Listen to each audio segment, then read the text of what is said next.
dear kids. Welcome to your English class. I'm your English tutor, and today we are going to do the exercise part of your chapter Between Home and School.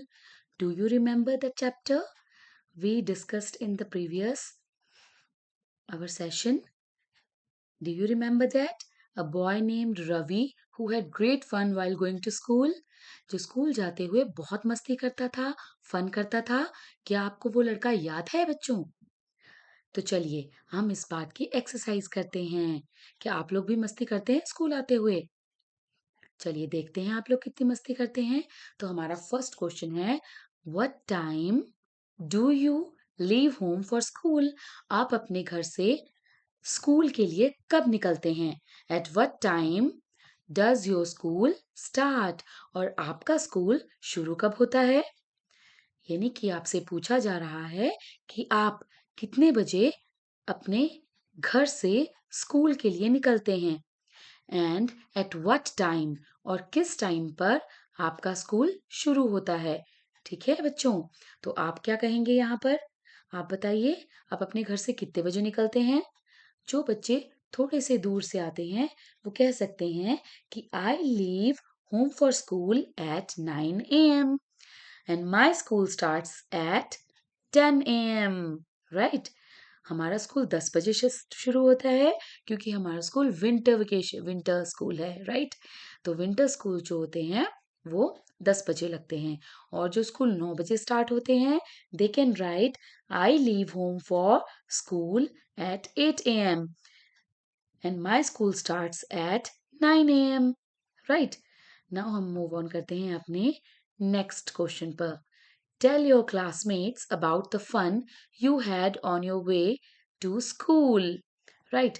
अब आप अपने classmates को बताएंगे कि जब आप घर से स्कूल जाते हैं तो आप रास्ते में कौन सी मस्ती करते हैं, क्या क्या एक्टिविटीज करते हैं जो मजेदार होती हैं.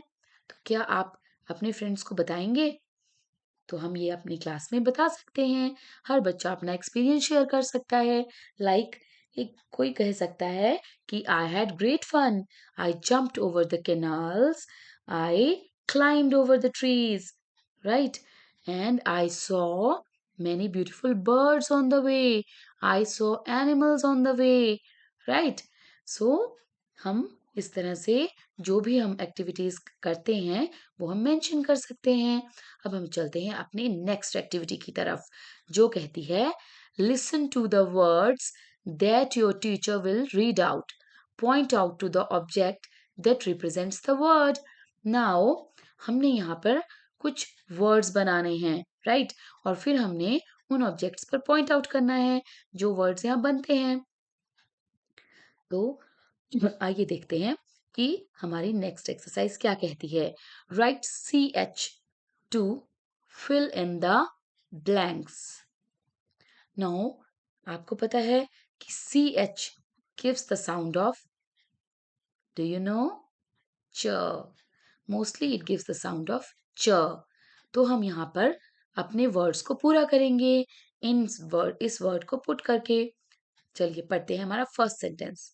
Today I have brought upma for. अब यहाँ पर हमें LUN वर्ड दिया गया है जिसके आगे हमें क्या लगाना है? CH. तो LUN CH जब हम इसके साथ लगा देते हैं बच्चों तो क्या बन जाता है? लंच. Very good. तो हम यहाँ पर लिखेंगे C और H और हमारा वर्ड क्या बन गया? Lunch. Now my friend Unni loves to eat banana dash. अब यहाँ पर हम क्या फिल करेंगे? C and H. तो ये वर्ड क्या बन जाएगा? च chips. Right? My friend Unni loves to eat banana chips. Next word sentence है our tea dash put up a new dash art in the classroom. अब यहाँ पर भी हम वर्ड पुट करेंगे C and H. अब हम पूरी स्पेलिंग पढ़ेंगे. our TEATCHER teacher. Our teacher put up a new C CHART। क्या बना बच्चों? Chart, chart. Our teacher put up a new chart in the classroom। बच्चों हम स्पेलिंग्स को तोड़कर दो पार्ट्स में भी तोड़कर लर्न कर सकते हैं और रीड कर सकते हैं। Like we read here TEAT, TEA। तो ये वर्ड क्या बन जाता है? टी। जब हम इसके साथ C और H जोड़ते हैं तो वो बन जाता है च, और जब हम इसके साथ ER लगा देते हैं तो बन जाता है अर। तो क्या बन गया बच्चों? टी च र। इस तरह से हम बिग स्पेलिंग्स को तोड़कर भी पढ़ सकते हैं। अब हम देखते हैं आगे क्या लिखा है इसमें। It is on the wall behind her, CH च AIR, एयर। तो क्या बन गया बच्चों? चेयर। राइट, है ना fun? Reading English is a fun. चलिए अब हम देखते हैं दोबारा से पढ़ के। Today I have brought upma for lunch. My friend Unni loves to eat banana chips. Our teacher put up a new chart in the classroom. It is on the wall behind her chair. ठीक है बच्चों, तो आपको इनके meanings भी समझ आ गए होंगे because it is in very simple English. तो यहाँ पर हमें 3 सेंटेंसेस दिए गए थे जहां पर हमें वर्ड्स को पूरा करना था CH पुट करके। ठीक है, तो फर्स्ट सेंटेंस में बच्चा कह रहा है कि आज मैं लंच में उपमा लेकर आया हूँ। दूसरे सेंटेंस में वो कह रहा है my friend Unni loves to eat banana chips. मेरे फ्रेंड यूनी को बनाना चिप्स खाना अच्छा लगता है। और तीसरे में वो कह रहा है अवर टीचर, हमारी teacher put up a new chair, उन्होंने एक put up a new chart, उन्होंने एक नया चार्ट लगाया है क्लासरूम में। It is on the wall behind her chair, ये उस वॉल पर है जो उनकी चेयर के पीछे है। ठीक है बच्चों, तो ये आपको समझ आ गया। अब यहाँ पर हमने कुछ वर्ड देखा था कि हमने उन ऑब्जेक्ट्स के नाम बताने थे, पॉइंट आउट करना था जिनके बारे में हमने यहाँ पे देखा। तो अब आप इसको पढ़ सकते हैं। CHA चा, ART आर्ट, चार्ट। तो आप मुझे बताएंगे कि आपके क्लासरूम में चार्ट्स कहाँ हैं? Very good. नाउ CHA चा, LK इल्क, चाक। तो हम यहाँ पे चौक की बात कर रहे हैं जिससे हम ब्लैक बोर्ड पर लिखते हैं। तो आप बताइए कहाँ पर है चौक? नेक्स्ट वर्ड देखते हैं। CH च AIR air, chair. So word becomes chair. So chair, हमारे रूम में चेयर कहाँ है बच्चों? Very good, so you know it all. अब हम देखते हैं अपनी नेक्स्ट एक्सरसाइज जो कि है circle all the things that Ravi and his friend see on their way to school. अब आप मुझे यहाँ बताएंगे कि रवि और उसके फ्रेंड ने रास्ते में कौन कौन सी चीजें देखी थी। तो हमारा फर्स्ट वर्ड है canals. Did they see canals? क्या उन्होंने कैनाल्स देखे थे? राइट, देखे थे। क्योंकि कैनाल्स क्या थे? कैनाल्स ऐसी पतली सी स्ट्रीम्स होती हैं पानी की जिनमें पानी बहता है और ये खेतों के बीच में बहती हैं। ठीक है, इनके दोनों तरफ लैंड्स होते हैं। राइट, जो कि हमने अपनी पोएम में भी देखा। Then bank, did they see bank? No, they did not see bank. तो हम सिर्फ उन्हीं वर्ड्स पे सर्कल करेंगे जो वर्ड्स उन्होंने देखे थे। तो हम यहाँ पे इस वर्ड्स को सर्कल नहीं करेंगे। राइट, अब हम चलते हैं अपने नेक्स्ट वर्ड पर। हॉस्पिटल, क्या उन्हें रास्ते में हॉस्पिटल मिला था? नो, सो हम इस वर्ड को भी सर्कल नहीं करेंगे। Water park, water park, did they go to water park on the way? जब उन्होंने अपने स्कूल जाने के लिए शॉर्ट रूट लिया था तो क्या उन्हें वाटर पार्क मिला था? वाटर पार्क होता है ऐसा जगह जहाँ पे पानी को स्टोर किया जाता है और वहां पे बहुत सारी फन एक्टिविटीज होती हैं। नहीं, उन्होंने रास्ते में वाटर पार्क को भी नहीं देखा।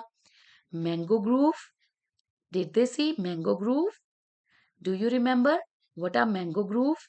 यस, मैंगो ग्रूव होते हैं जहां पर बहुत सारे ट्रीज होते हैं। ठीक है, तो yes, this they use to cross mango groves. तो इस वर्ड को हम सर्कल करेंगे। Did they see paddy fields? बच्चों पैडी फील्ड्स क्या होती हैं? पैडी फील्ड्स होती हैं चावल के खेत। Very good, so yes, they use to cross paddy fields. Did they see lizards? Yes, they saw lizards.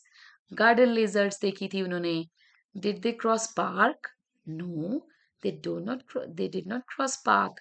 So here we will not circle the park. It's not getting erased. Wait a minute. So यहाँ पे हम circle नहीं लगाएंगे. It is not getting rubbed. चलिए अब हम अपने next word की तरफ चलते हैं. Let it be. हम अपने नेक्स्ट वर्ड की तरफ चलते हैं जो कि है कार्स. तो हम देखते हैं क्या उनको रास्ते में कार्स मिली थी? नो. क्या उनको रास्ते में ट्रेन्स मिली थी? नो. क्या वो मेन रोड पर आए थे क्रॉस करके अपने शॉर्ट रूट को? Yes, they reach the main road after crossing the short route. So did they see trees on the way? Yes, they saw trees on the way. Right. तो हमने यहाँ पर क्या देखा कि उन्हें कौन कौन से वर्ड्स देखने को मिले थे, कौन कौन सी चीजें उन्होंने देखी रास्ते में? They saw canals. Right. They saw mango grove, they saw paddy fields, lizards, and main road and trees. Right. तो ये वो चीजें थी जो उन्होंने रास्ते में देखी थी. Now is the next question. Answer the following questions. Name some interesting things you see every day between your home and your school.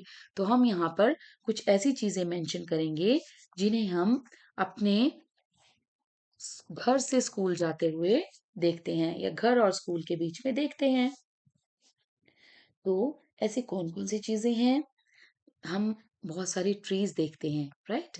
जब हम अपने घर से स्कूल जाते हैं या स्कूल से घर जाते हैं तो रास्ते में हमें कई तरह के ट्रीज दिखाई देते हैं. राइट. इनमें से कुछ फ्रूट के ट्रीज भी हो सकते हैं जिन्हें मेंशन कर सकते हैं, जैसे एप्पल ट्री, बनाना ट्री, या कोई पार्क या कोई फील्ड्स. राइट. तो हम वो सभी चीजें यहाँ पे मेंशन कर सकते हैं. अगर हम फील्ड्स क्रॉस करते हैं तो हम यहाँ पर फील्ड्स भी लिख सकते हैं. राइट. अगर हम लोग अगर आप लोग रास्ते में क्रॉस करते हो, शॉर्ट रूट्स लेते हो और आप फील्ड से होकर गुजरते हो, ट्रीज होकर गुजरते हो, कैनाल से होकर गुजरते हो, राइट, तो आप यहाँ पे वो सब मेंशन कर सकते हो. Now ask some among your family members as to who had gone on a very long journey. Write a few sentences where they had gone, which mode of transport they used for going and for returning. तो जैसे कि हमने अपने पिछले chapter में पढ़े थे modes of transport, तो हम अपने पेरेंट्स से या ग्रैंड पेरेंट्स से पूछ सकते हैं कि क्या वो कहीं दूर ट्रेवलिंग पे गए हैं, और अगर वो कहीं गए हैं तो उन्होंने वहां जाते हुए कौन से मीन्स ऑफ ट्रांसपोर्ट को अडॉप्ट किया था. जैसे वो बाय बस गए थे, या वो बाय ट्रेन गए थे, या वो बाय प्लेन गए थे. So we can mention that here. Right. आप अपने पापा या मम्मा से पूछकर हमें ये बताइएगा. ठीक है. अब हम देखते हैं अपनी नेक्स्ट एक्सरसाइज.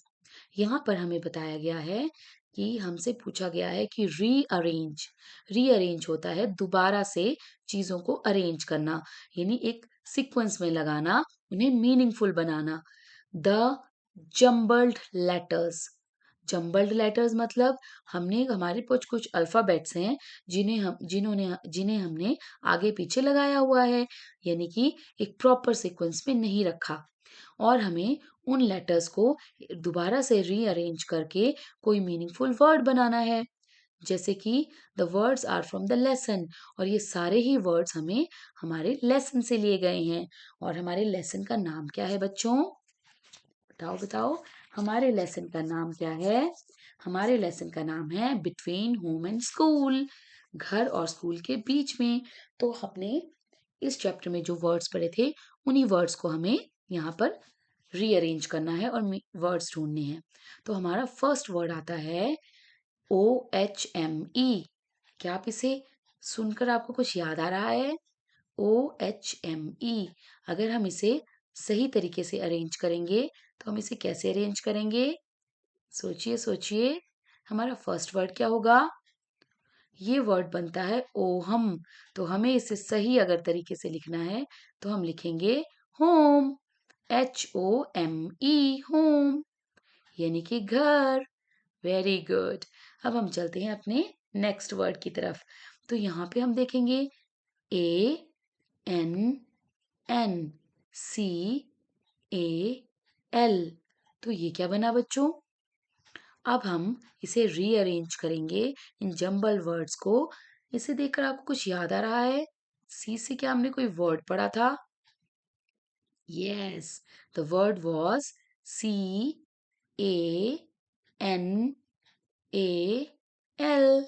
Canal, right. अब चलते हैं अपने नेक्स्ट वर्ड की तरफ, जो कि है PAPYD। इसे सुन के याद आया कुछ? Yes, it is paddy. Paddy मतलब चावल। तो हम यहाँ लिखेंगे PADY, paddy, right. Double D Y आएगा, right. PADDY, paddy.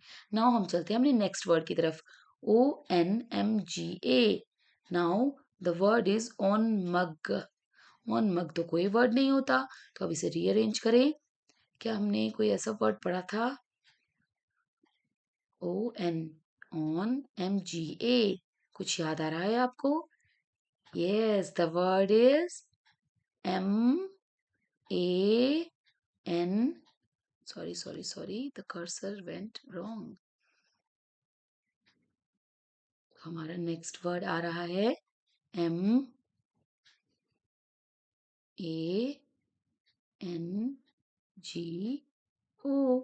Mango, right. अब हम चलते हैं अपने नेक्स्ट क्वेश्चन की ओर, जो कि है make sentences using the words given below. तो आइए अब हम बनाते हैं कुछ इंटरेस्टिंग से सेंटेंसेस। लाइक हमारा फर्स्ट वर्ड है gate. You know what is gate? जब आप स्कूल आते हैं तो यहाँ पर भी आपको एक गेट दिखाई देता है। हाँ, तो गेट होता है मेन डोर, यानी कि बड़ा सा दरवाजा, यानी कि जो कि मेनली लोहे का या स्टील का बना होता है, राइट। और ये मेन ओपनिंग होती है, मेन गेट होता है एंट्रेंस के लिए। तो माय स्कूल हम यहाँ लिख सकते हैं। गेट के लिए हम क्या सेंटेंस बना सकते हैं कि school my school has a big gate. मेरे स्कूल में एक बहुत बड़ा गेट है। या आप मेरे घर में भी लिख सकते हैं। अगर आपके घर में गेट है तो यू कैन राइट हियर कि मेरे घर में एक बड़ा गेट है। फिर हमारा नेक्स्ट वर्ड आता है road. Road, we should cross, हम यहाँ पे लिख सकते हैं we should cross the road carefully. Okay, और क्रॉस द रोड केयरफुली, और we can say we go to school by road, right? Now next word comes tree. So we can write here I saw I saw many big trees on the way to school, or we sat under a tree, right? हम ये भी एक sentence बना सकते हैं कि हम पेड़ों के नीचे बैठे, है ना। We saw the trees on the way to school, हमने स्कूल के रास्ते में ट्रीज को देखा, राइट।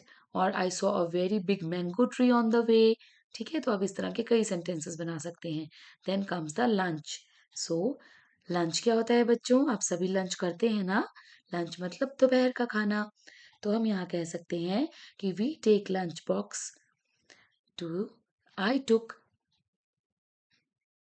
आई टुक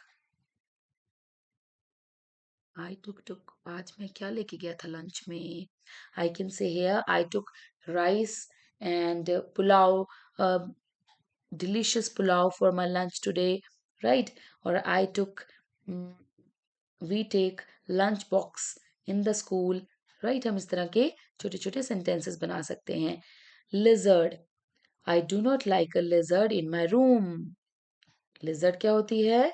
छिपकली। तो do you like lizard? No, I don't like lizard. So I can write here, or you can write here that you don't like lizard. I don't like lizard in my school or around me, write anything that you wish to write. So this was our exercise of unit 3 chapter 2, which was between home and school. So bye bye kids. We will meet in for the next session. Bye for now.